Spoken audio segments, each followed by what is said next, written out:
Here we are in John Chase's, Pris Chase's home in Palm Harbor, Florida, and we're speaking today with Fred Chase. And Fred, when did you first come to Dunedin? Well, my story here starts in December of 1940, when I came down from Jackson Heights, New York at age 9 to live with my grandmother and grandfather Chase and my father at Dunedin Isles. And my first introduction to Caladesi Island was not long after I arrived. And I remember our transportation was sort of a family trip over to the cabins. And the transportation was Fisherman Vroman's one-cylinder engine fishing boat. And took us through Sherrers Pass, started at Dunedin Marina, took us through Sherrers Pass, over around Redfish Point, to the cabins.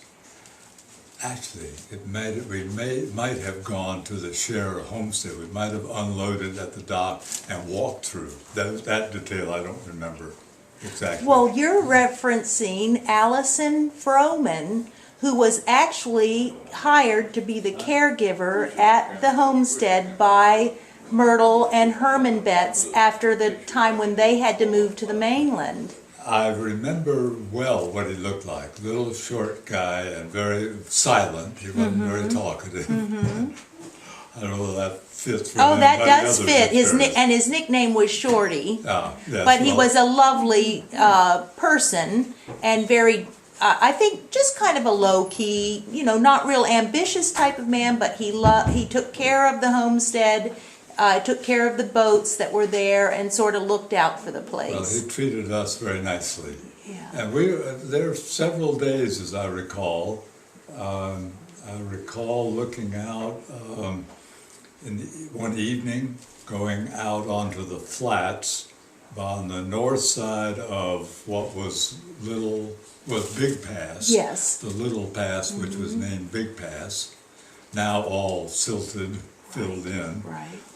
And seeing Venus and the moon in juxtaposition. Beautiful.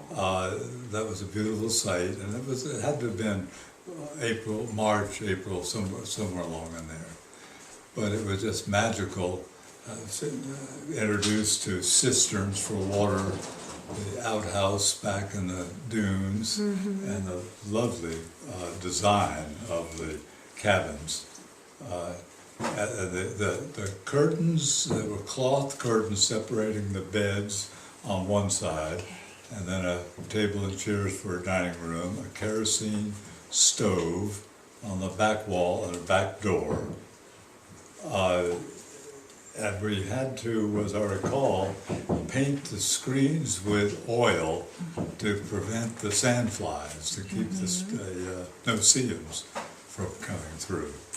Well, see, you're describing something that I've only heard about, but we do have a few pictures of the exterior, but not of the interior. So tell us more about that. Well, it was exciting to walk the path from the cabins back to the Sherrer Homestead. And there was poison ivy galore in the lower stretches. Past the one notable terrain feature was the Guppy Pond. Little sort of swampy place, lowland. It was just referred to as the Guppy Pond. I never knew more than that about it. And then you got it farther on, you get into the higher ground with the oaks and the pine trees. When you went to the homestead, do you remember anything about it in those days, or were there? Well, it was civilization. There were several structures. And I guess I was aware that Vroman and his wife, I guess, were in residence there. And that would have been Julia. Okay. His wife at the time was Julia. All right. But those are, and it was just coming down from Jackson Heights. It was a special place. Quite a change. Special Well, now, place. do I understand that as you grew up in Dunedin, you did yourself go out sailing quite a bit? when the time came that you could I handle had the boats? good fortune, Grandfather Chase built his house in Dunedin Niles, corner waterfront lot that he bought for the back taxes in 1937, for $1,500. And then in 1938, he built a house on that, using his Grove crew, going out into the cypress heads and cutting cypress into blocks, with hand drawing. Old man Williams, in his 70s, with a hand draw knife, drew off all the shingles for the first floor of this large house and for all the roofing shingles. Beautiful. And there are pictures that show that sequence. And I had Dad arranged for me to have an 11-foot sailboat. It was built by Ralph Henson. It was plywood construction, and the bow and where the mast was, where the pressure would be on an angle like this, and the transom line would be like this. There was so much twist in the but that was my transportation. At 11, I had that 11-foot catboat, old mildew sail, and I could sail the St. Joseph Sound across to the inlet at 7 Mile Creek, as I recall the name of it, going back into where all the complex, the Caladesi Park complex is now. So did you spend some time, or was it too shallow to sail up in there? No, it wasn't. The entrance it was a little bit, but at a medium tide you could get through, and this 11-foot catboat drew very little water. Wow. And then once you got in there, it opened up into pretty deep water, and there were these little inlets, and actually some mangrove islands, and it was magical. Well, because you couldn't see it from. You had your own treasure island, didn't you? Absolutely, absolutely. You couldn't see those entrances until you got right up to them, and then it broadened out into this broad, almost like a river that's there now. And this was, no one thought anything of it in those days, that young people were out and about on the water on their own. Is that true? No, they did. I mean, there were no kamikazes around on the weekends, so it was safe enough. And there were very little activity out there, so no one really gave it much thought. And I don't know that we even had life preservers along. You just knew how to handle your boat, and you knew how to handle yourself. That's what everyone thought. Then after my brother John arrived from Texas, and how he happened to arrive here in '46, and I in '40 is a long separate story, but that was what took place. And then as we were in schools locally, Dunedin, Clearwater, and we would have our own ventures over to the cabins, use the cabins for several nights. And I remember one particular jaunt was we actually did shell collecting on Caladesi Island. That was the time that off of Redfish Point, the horse conchs were available. You could dive for horse conchs. Right there, our Florida State shell. And of course, we did the ecologically sound thing and picked them up. To clear the animal out, we would set it on an ant bed and let the ants eat out the animal. In fact, John here at the house has several horse conchs with the ends sawed off to be used for horns. Okay. And did you actually make use of those to signal one another? We did, and that's a separate story, opposite Arapica. Okay. Where in a boat that John built, a double-ended 19-footer with no decking except at the very bow, and on a windy, rainy day, I was at the tiller, and a gust of wind hit before I could let go. Water that thick came over the side, and down we went. We were about 2 miles off of Arapica. Oh my.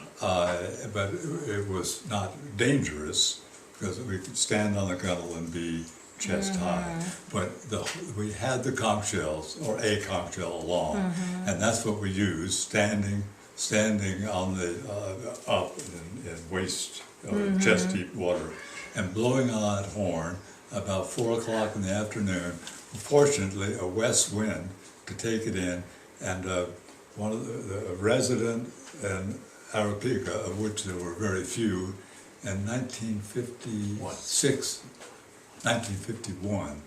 Okay. 1951, that occurred. So yes, the horse conch was very important, and one of the residents heard that, got up on a catwalk of the water tower with his binoculars, spotted us, and ran in his aluminum boat out to pick us up before dark. I'm very glad you were rescued, because I'm very glad you're here today. Well, as I said, it was not life-threatening, but it surely would have been uncomfortable out there all night, out there 2 miles offshore. But Oh, yes. so we were Even in happy waste. to have, if we had to turn over, I'm glad it wasn't between Hudson and Arapica, or between Arapica and Bayport. It was right opposite Arapica. Where there was someone. That was a good thing. Now, did you do your own fishing when you were staying at the island? What kind of provisions No, what we did you did was take? shell collecting. Okay. And as I recall, crown conchs. Out on the beach side, we'd get crown conchs in volume, and then other ones that we would pick up that were just on the shore. And there was a place, a shell spot on North Fort Harrison, where we take them and sell them. Oh, of course. So that was your Of course. motivation. Yes. That was our motivation, and it paid our expenses, as I recall. We paid for the food that we needed for that period of time. Now, do you have any recollection as to how arrangements were made to stay in the cabins? No, I don't. It probably, Dad probably took care of that with Myrtle. Correct. With Myrtle Betts. And you didn't personally see her while you were over there? No, I didn't. My only contact with your grandmother was driving out with my grandmother in her 1938 Plymouth on the wooden Dunedin fish pier, and taking the circle around the gazebo where the nets were repaired, and coming back the other way and seeing your grandmother heading and filleting the mullet inside the opening. I never had any further contact than that with her. Right, but you knew she was a working woman at the fish house. At the fish house with strong arms. Yes, exactly. Well, I'm happy I have a memory of that too, when I was very little, of going to the Dunedin fish market, and I believe the dock had somewhat altered by the later 1950s from what you're describing, but I do remember a wooden dock with planks that you could see down through them. Rickety and clattery, and I know some kids were scared to death in an automobile driving around Right. that. But we weren't. You were brave and courageous. There was, around that same, it may have been a different trip, but it was, Stephen Christie was my special high school buddy. Okay. And I think John had been in on the trip for part of it, but Richard had gone into the mainland to bring back supplies, and he never got back. So I was there alone, and it turned out that he sunk the sailboat, the catboat. That was our transportation. He sunk it in that space between Redfish Point and Carlowell. Oh, right. And I forget how I got the word that that the supplies were not coming. And then another fun point is that because my mother lived in Scotland for 50 years, Yes. I was writing letters to her Right. from age 10 on. Yes. And I have those, she saved those letters, I learned, at the point of her death at 92 and 2000. She had saved all those letters. Oh my And goodness. I've wound up with them, and I've reviewed some of them, and the details of that particular trip, when Stephen Christie sunk it, apparently I had written to her Oh, And how there are all sorts wonderful. of ramifications of that that were spelled out there that I had completely forgotten, and I can't really come up with them, all those details now without referring back to those letters, but that was fun. Well, I think that's a public service announcement for, please, everyone, Write continue letters. writing letters, Write because you letters. never know when it'll be a record for you of something wonderful that happened or that you did, and then you Absolutely. find, that's another treasure that maybe you didn't even Absolutely. realize, but you Yeah. found it. Yeah, that That's was fun. great. Well, thank you, Fred. It's wonderful to hear you Well, share these Kaladisi memories, and Thank you. I know you visited it in recent days as well. Oh, of course, by ferry, a number of times. I love it. I love taking the walk from the landing Yes. onto the south end of the island through that trail. Wow. Yeah, that's great. Good for you. Well, thank you for doing this and setting this up. Oh, it's most appreciated that you would share with us today. Thank you very much.